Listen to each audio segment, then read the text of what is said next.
What if the most powerful pesticide you could possibly buy wasn't at a store at all?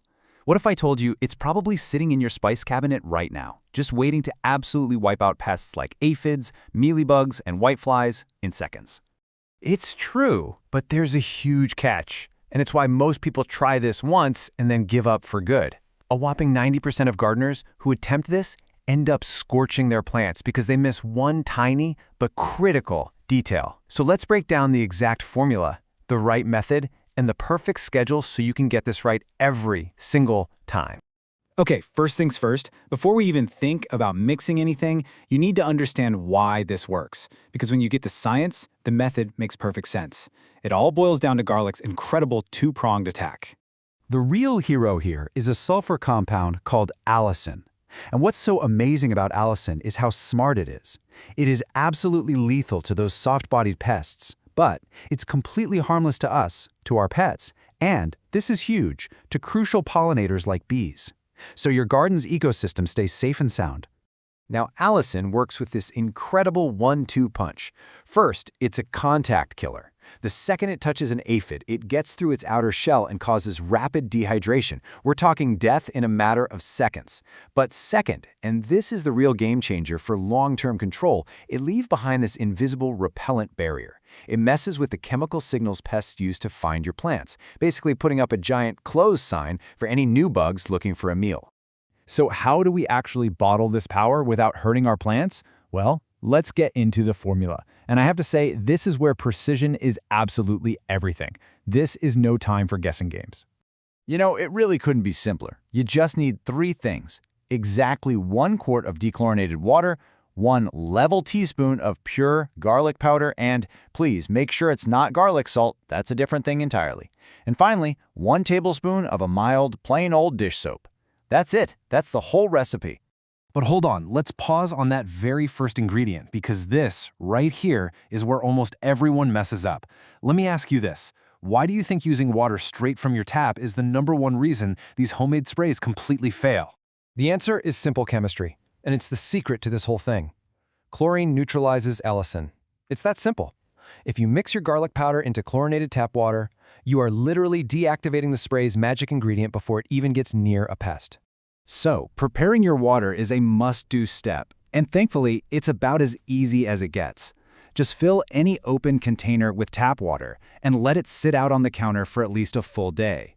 The chlorine is a gas, so it'll just, poof, evaporate right out, leaving you with the perfect, neutral base for a super potent spray. All right, time to mix. Pour your nice dechlorinated water into a bowl, add that 1 teaspoon of garlic powder. Now you're going to want to stir this and keep stirring for a good 2 to 3 minutes. You really want it completely dissolved. Then, gently stir in your dish soap. Try not to make it too foamy. And here's a final key tip. Pour the whole mix into your sprayer, but do not strain it. You see those tiny little bits of garlic floating around? They're little allicin bombs, and they're a huge part of what makes this spray work so well.